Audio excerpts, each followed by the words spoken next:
우리 오늘은 그물 씻는 사람들이라는 제목을 가지고 하나님 말씀 전하려고 합니다. 같이 읽어볼까요? 그물 씻는 사람들. 한 번 더 시작. 그물 씻는 사람들. 오늘 성경은 너무나 우리가 잘 알고 있는 내용입니다. 그래서 예수님께서 지금 그물 씻는 사람들을 보셨어요. 그물을 씻었다는 것은 모든 상황이 종료된 상황입니다.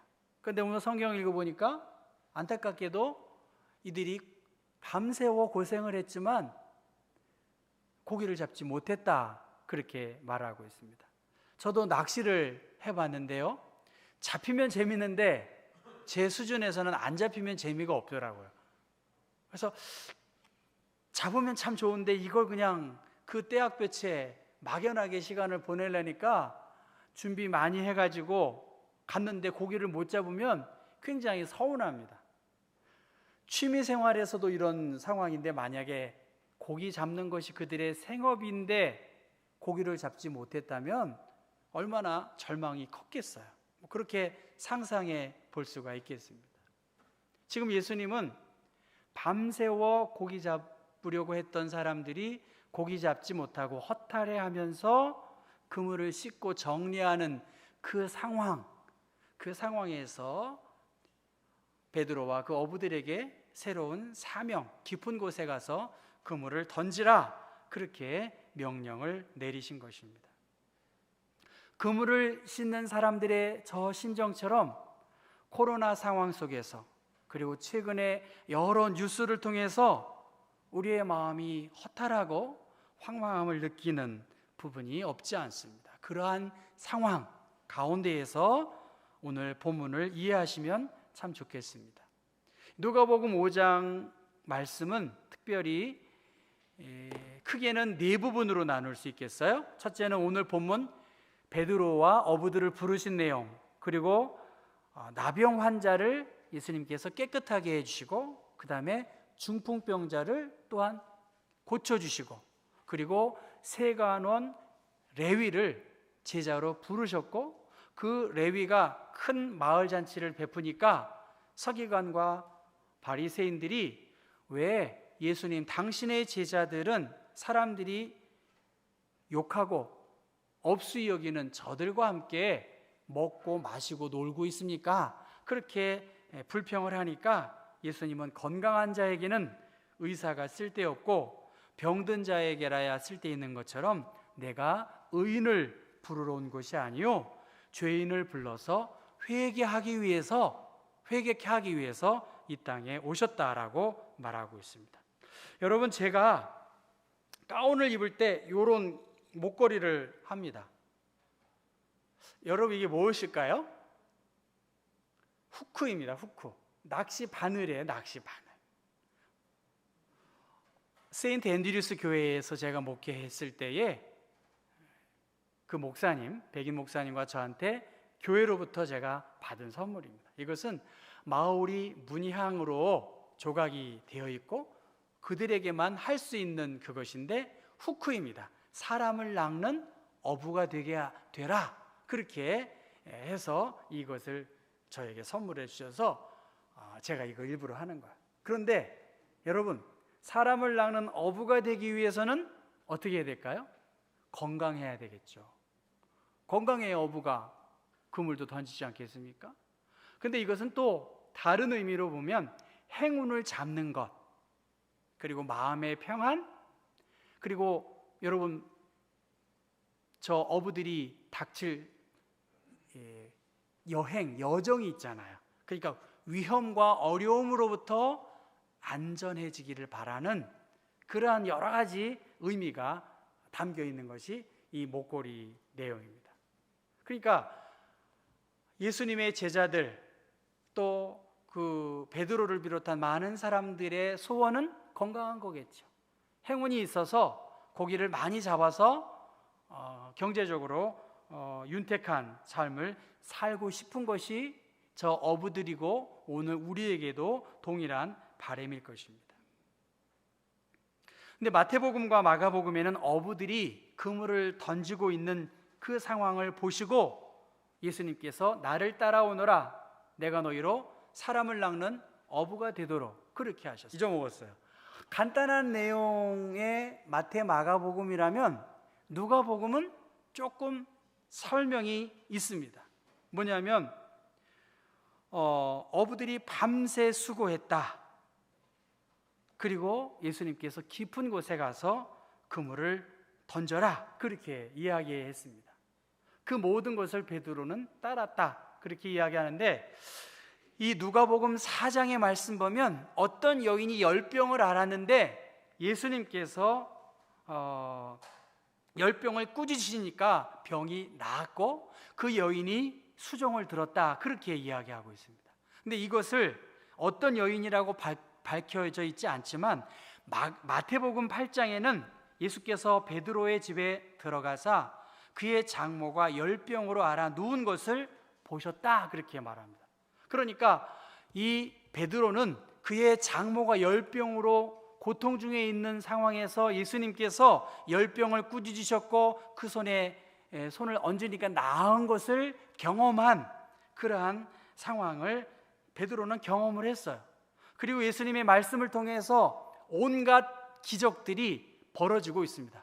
성령 충만한 세례를 받으시고 또 시험을 견디신 후에 예수님께서 혜성처럼 나타나셔서 갈릴리 주변에 놀라운 어떤 말씀 운동 그리고 기적과 치유의 사건을 베풀었어요. 그러니까 예수님이 가시는 곳에 사람들이 막 몰려드는 거예요. 예를 들면 연예인들이 나타났다. 옛날에 저희 교회 연예인들이 누군지 잊어먹었네요. 이름이 좀 써요. 여기 말고 전에 다른 교회 막 교회가요 로비가 다 차버리는 거예요. 이름 잊어먹었네요. 하여튼 누가 있었어요. 제가 담당 교구 목사인데 교회 로비에 연예인 한 명 보려고 다 몰려든 거예요. 그러니까 뭐예요? 예수님이 가시는 곳에 많은 사람들이 예수님의 그 느낌을 보려고 그래요. 예를 들면 굉장히 유명한 프로 골프 선수가 골프를 칠 때 갤러리들이 숨죽여 듣잖아요. 어떻게 샷을 하는지, 어떻게 하는지를 보는 거예요. 그런 것처럼 지금 예수님이 많은 어떤 혜성처럼 나타나 인기를 모았던 예수님께서 갈릴리의 여러 회당에서 전도하시고 사람들이 몰려왔어요. 그러니까 오늘 이 두 번째 그림인데요, 배를 육지에서 띄워서 사람들이 이렇게 몰려들고 예수님께서 가르침을 주신 거예요. 저 배는 시몬 베드로의 배라고 그렇게 말씀하셨습니다.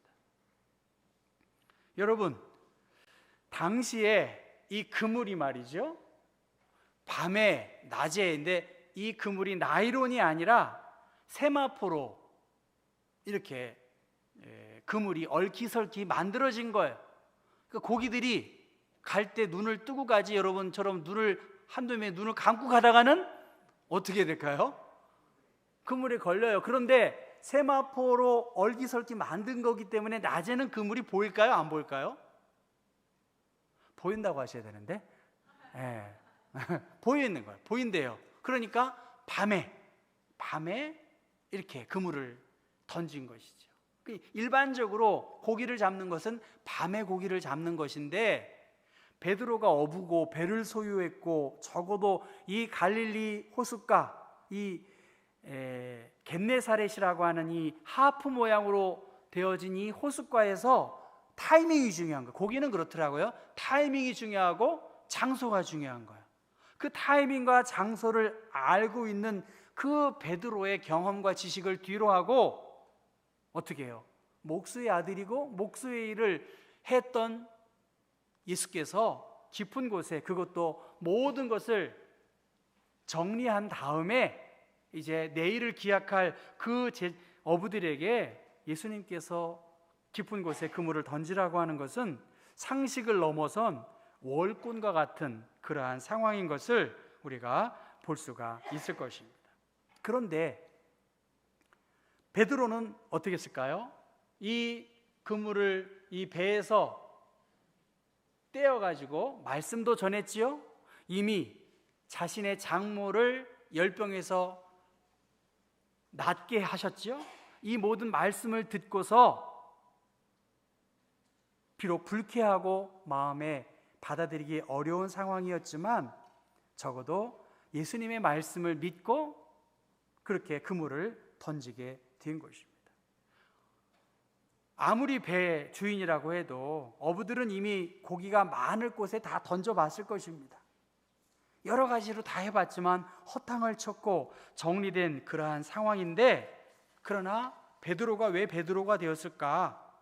정말 자신의 생각과 경험을 뒤로 하고 예수님의 말씀에 한번 따라보고 순종해 보자, 그러한 마음을 갖게 되었다는 것입니다.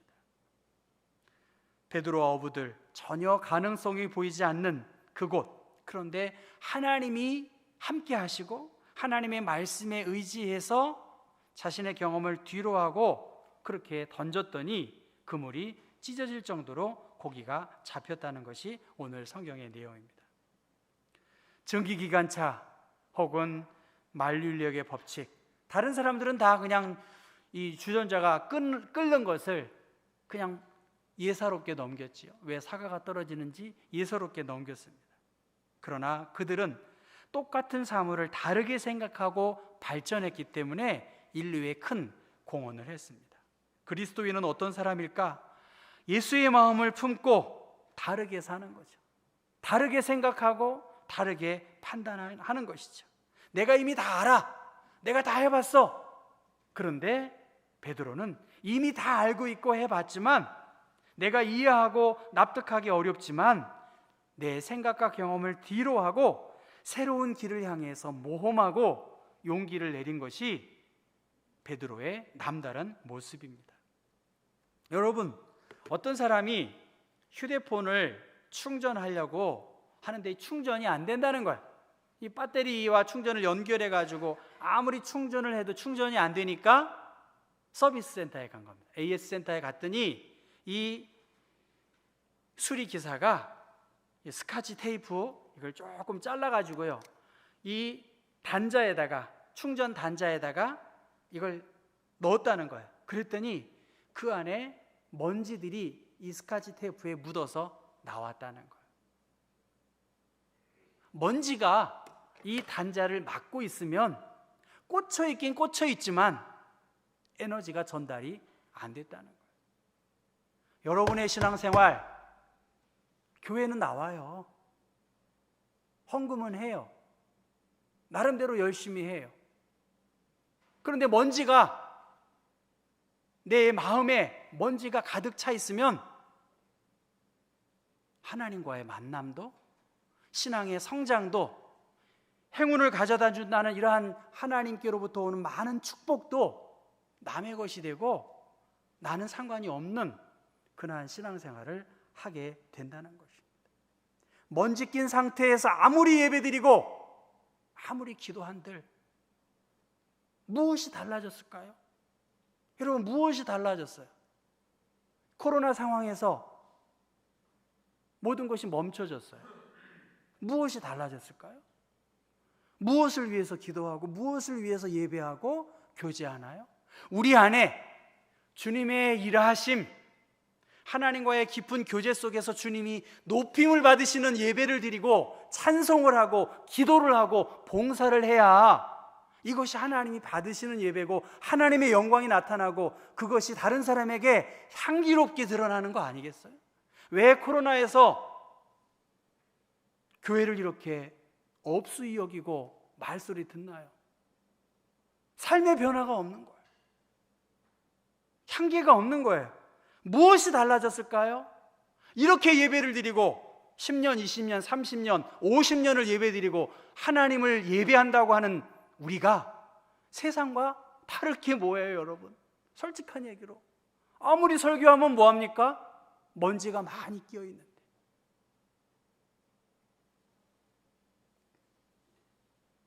우리 가운데에 주님께서 이 자리에 함께 하시고 주님의 이름이 정말 높임과 영광을 받는다면 분명히 기적이 일어날 줄로 믿습니다. 왜? 하나님이 일하시는 거지. 내가 뭐 더 광고한다고 안 될 거 쓰고 떼쓰고 한다고 될 일이 아니에요, 여러분. 여러분 아시잖아요. 밤이 새도록 수고해요. 그런데 얻은 것이 없어요. 우리의 믿음 생활, 특별히 영성 생활이 밤새도록 수고하고 애쓰는데 그때뿐인 거예요. 말씀에 의지하여서 그물을 내리고 내 생각을 뒤로 하고 한 번 더 이왕 했으니까 여기서 말씀에 의지해서 선생님 내가 가겠다라고 하는 것은 말씀을 100% 의지하지 않았을 것 같아요. 적어도 한 번 더 해보자. 한 번 더 내가 이해해보고 한 번 순종해보자. 그렇게 하니 6절에 뭐라고 합니까? 고기가 잡은 것이 심이 많아 그물이 찢어지는지라 그렇게 했다는 것입니다. 따라해 볼까요? 한 번 더 해보자. 여러분 좀 한 번 더 해보세요. 그냥 했던 방식으로 하지 말고 한 번 더 해보셔야죠. 우리가 성경 읽기 그냥 하는 거 아니에요, 여러분. 이렇게 저렇게 저는 생각해 봐요. 꽃도 좀 놔보고 여기도 좀 놔보고 그렇게 하거든요. 그냥 하는 거 아닙니다, 여러분. 한 번 더 지금 내가 한 것에서 새롭게 예수를 좀 잘 믿어보자. 목사 노릇하는 것도 저도 그렇습니다. 한 번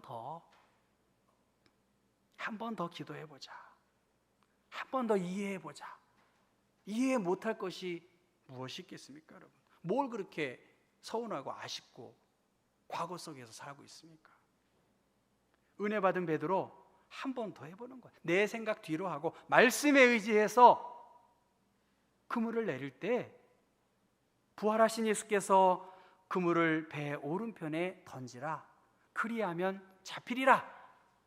그렇게 했더니 이에 던졌더니 물고기가 많아 그물을 들 수 없었더라고 요한복음 21장에 말씀하고 있습니다. 내가 할 수 있는 것 말씀에 의지하는 거예요. 말씀에 의지해서 내 안에 정말로 주님이 원하시는 일들, 그 일이 주님이 기뻐하시는 일이라면 하나님의 영광이 나타날 수밖에 없어요. 이것이 하나님의 영광이 나타나지 않는 것은 다 인간의 수고와 애씀입니다. 그들의 상황, 몸이 녹초가 되었어요. 밤새도록 수고했으니 심신이 지쳐있지 않았겠습니까? 그 피곤한 에너지가 소진된 그 상황에서 베드로와 어부들은 어떻게 해요? 말씀을 들었거든요. 그 말씀이 어떻게 역사하는지를 봤거든요. 자신의 장모가 낳은 걸 봤거든요. 그러니까 자신의 모든 환경과 상황이 그렇게 할 수 없는 상황에서도 하나님의 말씀에 따랐다는 것입니다. 말씀이 우선되는 것, 다 말씀이라고 그래요, 여러분. 이단도 그래요. 다 말씀이라고 그래요. 근데 여러분 잘 생각해 보세요. 전후 상황, 좌우 상황을 보면서 내가 말씀대로 내가 인도함을 받고 있는가? 그동안 베드로는 자신의 경험, 삶을 통해서 나름대로 이런저런 일들을 알 수 있었을 것입니다. 그런데 그 말씀에 의지해서 그물을 던지니까 8절에 뭐라 합니까? 고기가 많이 잡힌 후에 주여 나를 떠나소서 나는 죄인으로소이다. 여러분 이 그림상으로 보면 고기가 이렇게 많이 잡히니까 얼마나 좋아요. 그런데 오히려 베드로는 무릎을 꿇고 내가 죄인입니다. 내가 옳다고 생각하고 내 주장을 펼쳤고 나름 이 물고기 잡는 일에 노하우를 갖고 있는 내가 그래도 마음속에서 당신 앞에 범죄했던 여러 일들을 뒤로 합니다. 그렇게 말하면서 11절의 말씀 보면 모든 것을 버려두고 예수를 따르니라 그랬습니다. 모든 것을 버려두고 물질의 소유 문제만이 아니에요. 여기서 모든 것을 버려둔다는 것은 그의 생활 습관, 그의 삶의 태도, 이 모든 것을 그만두고 그렇게 살았다는 것입니다. 하나님께서 이제 그러한 베드로에게 이제 내가 사람을 취할 것이다. 많은 사람들을 예수님께로 인도하는 위대한 삶을 너희에게 맡기겠다. 그렇게 기회를 주셨습니다. 무디 목사님은 성경은 지식의 증가를 주기 위한 것이 아니라 우리의 삶에 변화를 주시는 것이다. 변화를 주는 것. 하나님의 말씀이 내 삶에 변화가 있어야 그 사람들이 예수를 잘 믿는다는 것이죠. 저는 지난번에도 말씀을 드렸듯이 내가 남에게 전파한 후에 버림을 당할까 두려워하라, 그런 말씀을 저 스스로에게 무겁게 해드립니다. 먼저 된 자로서 예수를 오래 믿었잖아요. 우리 경복교회가 주일 출석률이 75%예요. 이런 교회가 없어요. 제가 우리 종로구에 있는 교회 목사님들 같이 나누고 타교단 목사님 나누어도 굉장히 출석률이 높아요. 플러스 이 코로나 상황에서 잘 참석해 주시고 있는데 과연 내 삶이 변화되어야 되겠죠. 그리고 십자가에 내 몸을 쳐 복종해야 할 중요한 상황입니다. 신명기 4장 2절 말씀 보면 내가 너희에게 명하는 말을 너희는 가감하지 말고 내가 너희에게 내리는 너희 하나님 여호와의 명령을 지키라, 그렇게 말씀. 가감하지 말라. 제 친구가 강남의 큰 교회 담임 목사였어요. 그 친구가 교회를 사임할 계획을 세우고 9번의 설교를 앞뒀다고 합니다. 그래서 그렇게 각오를 하고 9번의 설교를 준비했대요. 왜냐하면 힘들고 지친 분들한테 설교하기가 힘들다는 거죠. 좋은 얘기만 하고 듣기 좋은 이야기만 하고. 자기가 정말로 성경이 원하고 하나님의 뜻이 어떤 것인지를 내가 가감없이 한번 설교하고 나 교회 사임해야 되겠다, 그렇게 말을 했다는 거예요. 그렇게 9번의 설교를 했다고 저한테 이야기하더라고요. 그랬더니 처음에는 두렵고 떨리고 눈치가 있는 거잖아요, 교인들. 저도 그래요. 제가 평안하고 건강해야지 제가 막 불안하고 막 염려되면 제가 복숨이 단축되지 않겠습니까, 여러분? 근데 그렇게 가감없이 설교했다는 거예요. 정말 성경이 말하는 그대로 했더니 교인들이 이렇게 반응이 좋아지고 그렇게 했다는 것이죠. 가감하지 말라. 여호와의 명령을 지키라. 가감하지 말라는 것입니다. 오늘 우리는 납득하기 어려운 일들이 참 많습니다. 그런데 베드로가 그의 장모가 회복이 된 사건, 그리고 하나님의 말씀을 통해서 예수님의 말씀을 들었던 그 상황으로 미루어 봐서 우리에게는 하나님께서 일하신 은혜와 능력, 그리고 말씀을 통해서 깨달은 진리, 이것을 여러분은 알고 계실 것입니다. 먼지가 막히면 플러그 아무리 꽂혀도 전기가 안 통하는 거예요. 여러분의 신앙생활에 먼지를 제거하기 위해서 스카치 테이프를 하나씩 드릴 테니까 좀 먼지를 좀 털어내셔야 됩니다. 빅토르 위고라는 사람은 미래를 창조하기 위해서 꿈만큼 좋은 것은 없다는 거예요. 꿈만큼 좋은 것이 없다. 오늘의 유토피아가 내일의 현실이 될 수 있다, 그렇게 말했다고 합니다. 그래서 이 미래라고 하는 것은 여러 이름을 갖고 있는데 약한 사람들에게 미래는 불가능한 거예요. 아이고 불가능해, 이렇게 말하는 사람이 있어요. 겁이 많은 사람들 미지해, 미지, 알지 못해요. 그러나 용기 있는 자에게 미래는 기회입니다. 기회. 베드로는 이러한 통찰력을 가지고 이 기회를 하나님 뜻 안에서 순종했더니 그러한 일들이 이루어졌다는 것입니다. 그물을 씻고 있던 사람들처럼 오늘의 현실이 굉장히 막연합니다. 밤새워 수고했는데 물고기를 잡지 못해 허망해하는 저 제자들, 저 어부들처럼 이러한 저러한 일들로 여러분은 애를 많이 쓰시고 수고하십니다. 그 가운데 주님은 다 내게로 오라고, 내가 너희들의 문제를 해결해 줄 것이라고, 예수님은 실패와 소망 속에서 낙심해 있는 사람들을 보고 찾아오신다. 지금 예수님께서 배만 본 게 아니에요. 배 봤고 그들의 대화도 들으셨고 그들의 표정도 다 보시고 그들의 필요를 아셨다는 것입니다. 일어설 힘도 없는 사람들, 기진맥진한 상황, 그 상황 속에서 예수님은 깊은 데로 그물을 내리라 하는 그 말씀처럼 여러분에게 똑같은 상황이지만 이 하나님의 말씀에 의지하여 그물을 던질 때에 하나님께서 예상치 못한 일들을 하나님이 허락해 주시겠다고 말씀하셨습니다. 내 상황을 주님이 보신다. 상황을 보실 뿐만이 아니라 우리를 위한 계획을 갖고 있다는 것입니다. 시편 34편에 너희는 여호와의 선하심을 맛보아 알지어다. 여기서 맛보아 알지어다는 것은 테이스트와 씨, 보다는 것이에요.